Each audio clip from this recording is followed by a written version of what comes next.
The shelter was always loud. Barking, yelping, the occasional clang of a food bowl, and the steady echo of footsteps down concrete hallways. But Ziggy had learned to drown it out. The German Shepherd sat patiently at the front of his kennel, ears perked, dark eyes alert and watchful, waiting. Every single day. When he first arrived at Westside Animal Shelter, Ziggy had been full of energy, pacing non-stop, whimpering at every passing face. He'd been brought in as a stray, filthy, ribs visible, and a gash above his eye that hinted at a rough life on the streets. But his coat, beneath the grime, was a gorgeous black and tan sheen, and his posture was proud even through the hunger and exhaustion. The volunteers said he had probably been abandoned. No collar, no chip, no one came looking for him. The first few weeks were filled with assessments. Behavior checks, training tests, food tolerance, interactions with other dogs. Ziggy passed most of them, except for one thing: he didn't trust people easily. He didn't growl or snap, but he didn't run to greet you either. He stood back and watched, quiet and unsure, until you proved you weren't a threat. It made potential adopters pass him by. People wanted wagging tails and tongue-out smiles. Ziggy gave neither. Days turned into weeks. Weeks turned into months. Ziggy watched dozens of other dogs come and go. Puppies were the fastest. Wiggly, floppy-eared bundles that barely spent a night at the shelter. Then came the pretty ones, the small ones, the old ones with sob stories taped to their kennel doors. But Ziggy stayed. And waited. The shelter staff came to love him. Claire, one of the longtime volunteers, brought him extra treats. "You're my dark night," she'd whisper, giving his neck a gentle scratch. He'd lean into her hand, just a little. Ziggy didn't wag much, but his eyes softened when he saw Claire. Every once in a while, someone would ask about him. But once they heard German Shepherd, their eyes narrowed. "Too aggressive," they'd say. Or, "Aren't those dogs too much work?" Or, "I want something friendlier." The label stuck. Despite his quiet dignity, Ziggy was overlooked because of his breed, and because he didn't beg for attention. One chilly November morning, the shelter was buzzier than usual. Claire was walking Ziggy in the back lot, bundled up in a puffy coat, Ziggy trotting beside her on a loose lead. He moved like a shadow, graceful, silent, alert. A car pulled up near the front entrance. Claire barely noticed it at first, until Ziggy stopped mid-step. His ears stiffened, head turning toward the vehicle. His body went tense. "What is it, boy?" Claire asked softly. Ziggy didn't bark, but his gaze stayed fixed on the man stepping out of the driver's side. The man was tall, broad-shouldered, with a slight limp. He walked with confidence but not arrogance. His eyes scanned the shelter pens thoughtfully. From the passenger side came a woman, bundled in a green wool coat, with warm brown eyes and a face that looked kind even when serious.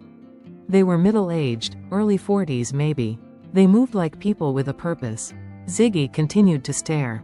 Inside the shelter, the couple introduced themselves as Owen and Rachel. They had recently moved into a rural home outside the city.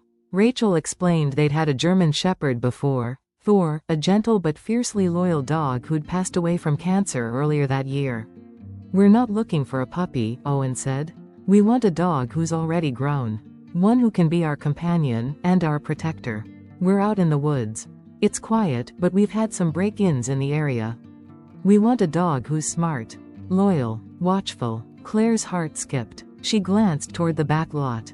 "I think I know just the one." Ziggy didn't do anything extraordinary when they met him. He didn't leap up or lick their hands. He simply stood beside Claire, his eyes never leaving the newcomers. But something passed between him and Owen, a mutual recognition. Two quiet sentinels studying each other. Rachel knelt slowly, holding out her hand. "Hi there, handsome." Ziggy looked at her, then at Owen. Slowly, deliberately, he stepped forward, sniffed her palm, and then, surprisingly, rested his head gently under her hand. Owen smiled. "Well, would you look at that." The adoption wasn't immediate. The shelter had a mandatory home visit policy, especially for large breeds. Claire went out a week later to check on the couple's home. The property was beautiful. A 2-story cabin-style house surrounded by tall pine trees. A large, fenced-in backyard. And a sense of peace that was hard to find in the city. Ziggy explored cautiously during the visit, sniffing every inch of the yard, then returning to sit next to Owen as if declaring, "This is safe." By the following weekend, the paperwork was done. Ziggy was going home. When the day arrived, Claire walked him to the car, her eyes damp. "You've waited so long," she whispered, crouching beside him. "This is your fresh start, big guy." Ziggy looked at her, his expression unreadable. But as she hugged him one last time, he leaned in, just enough to say goodbye. The ride to his new home was quiet. Ziggy sat in the back seat, watching trees blur past, ears flicking to each sound. Rachel kept glancing back at him, smiling. Once they arrived, Ziggy stepped out slowly. He explored the yard again, then the porch. The house smelled of wood and pine and something sweet, maybe apple pie. Rachel showed him his bed, a brand new orthopedic cushion by the fireplace. Owen unpacked the bag of toys they'd bought for him, sturdy chew ropes, a rubber ball, and a bone that smelled like beef. That night, Ziggy curled up near the fireplace, eyes half-lidded. But he didn't fully sleep. Not yet. Every time a floorboard creaked or wind rattled the window, he lifted his head. It would take time. Over the next few weeks, Ziggy settled in. He learned the boundaries of the property, patrolling the fence line in the early morning fog. He followed Owen on long walks through the wooded trails, stopping at every unusual sound. He wasn't a playful dog. But when Rachel threw the ball in the yard, he retrieved it once or twice, tail giving the tiniest twitch. At night, he slept by the front door, always facing outward. Then, one night, everything changed. It was late. Rachel was asleep upstairs. Owen had fallen asleep in his armchair, a book still open on his lap.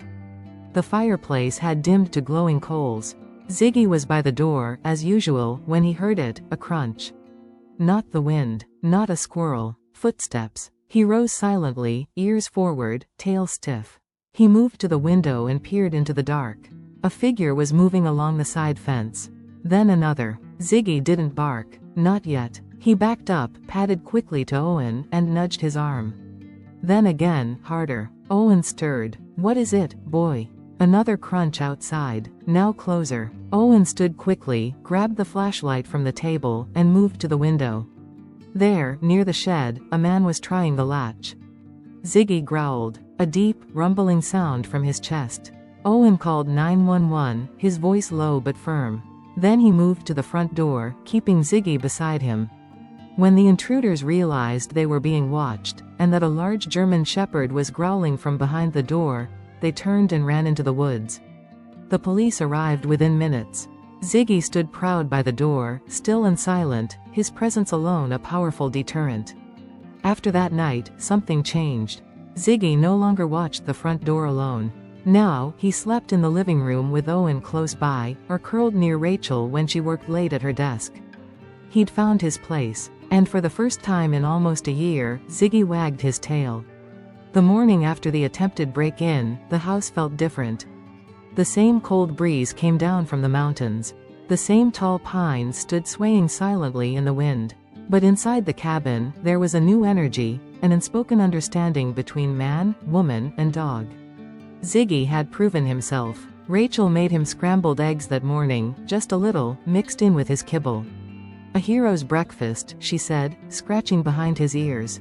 Ziggy didn't wag his tail like most dogs, but his eyes held a flicker of pride. He ate slowly, then returned to his post by the front window, his new favorite spot.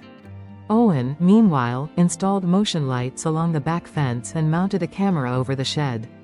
The police never caught the intruders, but they left behind footprints and a broken latch. The officers warned the couple to stay alert. Others in the area had reported missing tools, car break-ins, even stolen generators. But with Ziggy around, Rachel and Owen felt safer than ever. Still, Ziggy wasn't just muscle. Over the next several weeks, he started to open up in ways neither of them expected. He began following Rachel from room to room, especially when she worked from home. She was a freelance editor, always buried in manuscripts, coffee in hand. Ziggy would settle near her desk with a sigh, eyes fluttering closed but ears always listening. If the wind knocked a branch against the window, he'd lift his head instantly, body tense until he determined it was nothing. Owen, retired from the fire department due to a back injury, spent his days tending the property. He and Ziggy would take long, slow walks through the woods, Owen with his cane, Ziggy moving just ahead, occasionally glancing back to check on his pace. It was like the dog had learned his rhythm, never rushing, never straying too far. One afternoon, while Owen repaired the gutter, a neighbor stopped by. Janice, from 2 houses down the winding gravel road, was walking her Labrador mix. Ziggy watched from the porch, eyes narrowed. "It's okay," Owen said gently. "She's a friend." Ziggy didn't bark, but he stayed seated, body alert. Janice approached slowly. "Is this the new guy?" she asked, smiling. "Handsome fellow." Ziggy sniffed the air but made no move to greet the stranger. "He's still learning who's safe," Owen said. "That's okay," Janice replied. "I like a dog who takes his job seriously." Later that night, Rachel curled up on the couch with a glass of tea and a blanket. Ziggy jumped up beside her, not on her lap, never too close, but enough that his side pressed gently against her legs. Rachel froze for a second, then smiled. "You're letting your guard down, huh?" Ziggy let out a low, contented huff. The next morning, they took a trip to the town's general store. Rachel had convinced Owen that Ziggy deserved a few more toys. They walked the aisles with Ziggy on a leash, and he attracted quite a few stares. "Whoa, big guy," a teenager muttered as Ziggy passed. "Is he police trained?" asked the store clerk. Rachel just smiled. "He's family." She picked out a thick rope toy and a squeaky ball, then added a heavy-duty collar embroidered with Ziggy in bold white letters. Ziggy tolerated the store outing well, but his eyes never left Owen and Rachel for long. Even among strangers, his watchful presence never wavered. Back home, Rachel placed the new toys in the yard, hoping he'd engage. But Ziggy didn't touch them. It wasn't until that night, when Rachel and Owen were sipping tea by the fire, that they heard a sudden, sharp squeak. They looked over. Ziggy had the ball in his mouth. Rachel grinned. "Caught you." Ziggy dropped it, looking almost guilty. "Don't pretend you're not enjoying yourself." Ziggy huffed and nudged the ball back toward her. For the first time, Rachel rolled it across the floor, and Ziggy chased it. It became a nighttime routine. Once the day's patrols were done, once the house was quiet and secure, Ziggy would play fetch, just a few rounds, always gentle, never rowdy. But it was play, and that was enough. Then came the snow. It fell heavy in late December, coating the pines and blanketing the trails. The world outside turned silent and white. Ziggy loved it. He bounded through the drifts like a wolf, nose buried, tail swaying, leaving wild patterns in the untouched powder. He dug tunnels, then popped up like a jack in the box, looking almost joyful. Rachel caught him mid-leap once and burst into laughter. "You're not as serious as you pretend to be." Ziggy paused, snow on his snout, then barked, a sharp, happy bark. The first they'd heard. He barked again, bounding toward her. Rachel had never seen him like that. But the winter also brought new challenges. One icy night, the power went out. The wind howled against the windows, and the backup generator failed to kick in. Owen lit candles while Rachel fetched the heavy blankets. But Ziggy, as always, remained calm. Then came the scratching. A rapid, repetitive sound near the basement door. Ziggy was there in seconds, body low, tail stiff. He growled, a low, guttural warning that sent chills down Rachel's spine. Owen grabbed the flashlight and crept toward the sound, Ziggy right beside him. They opened the basement door, and found a raccoon, cornered near the fuse box. Ziggy didn't attack. He simply stood his ground, growling softly, his presence enough to make the animal dart out through the vent it had chewed open. Rachel patched the vent the next morning and made a note to get a metal cover. But that night, as she sat reading by the fire, Ziggy nudged her hand with his nose. Then, slowly, he placed his head in her lap. She ran her fingers along his ears and whispered, "You're more than a guard dog. You're our guardian angel." In January, Ziggy fell ill. It started with him refusing breakfast. Then came the shivering and vomiting. Rachel rushed him to the vet while Owen stayed up all night researching symptoms. It turned out to be a bad bacterial infection, likely from something he'd eaten outside. But it was treatable. Ziggy spent 3 days recovering, quiet and withdrawn, his usual alertness dulled. Rachel never left his side. She fed him broth with a spoon, wrapped him in blankets, and whispered encouragements. "You're not going anywhere," she said. "We just found you." Ziggy, ever stoic, leaned into her chest and closed his eyes. By the weekend, he was back on his feet. Owen opened the back door, and Ziggy stood in the frame, sniffing the air. The woods were quiet. The wind carried a scent only he could decipher. Then, with a slow, deliberate step, Ziggy walked outside, resumed his patrol, and vanished into the pines. Rachel watched him from the porch. "He's back." Owen nodded. He never really left. The bond between them grew stronger. Neighbors began to recognize Ziggy, waving as he walked alongside Owen on the trails. Kids called him the watchdog of Whisper Pines. He even tolerated the vet tech now, though he still shot her an unimpressed look every time she offered a treat. Ziggy wasn't just a pet. Spring came slowly to Whisper Pines. The snow melted in quiet rivulets, trickling down the wooded slopes and feeding the earth below. Fresh green shoots emerged from the ground, and the forest began to breathe again. With it, life at the cabin found a new rhythm. Ziggy patrolled the property every morning with Owen, his stride sure and his eyes ever watchful. The birdsong no longer startled him, and the squirrels that once earned a bark now earned only a raised eyebrow and a tail flick. Ziggy had matured, not in age but in presence. The wilderness respected him now. So did the people. Rachel's routine was quieter. She worked from the sunroom most days, a warm cup of tea beside her, Ziggy always nearby. She spoke to him often, sometimes reading aloud, sometimes just talking like he was a person. He listened, always. Sometimes he'd press his nose to her hand mid-sentence, as if reminding her he was there. That he understood. Owen, whose old back injury still flared up with the cold, often found himself leaning on Ziggy, literally. One rough morning, while trying to haul a heavy log near the woodshed, he lost his balance. Ziggy rushed to his side, bracing himself under Owen's arm, letting him use his body for support. "You're stronger than a cane," Owen chuckled, panting. Ziggy simply stood tall, as if to say, "I've got you." But what truly solidified Ziggy's place in the hearts of the entire community came one stormy afternoon. It started with rain. Thick, angry clouds gathered over the valley, and thunder cracked like a warning. Rachel closed all the windows while Owen secured the shed doors. The power flickered once, then again.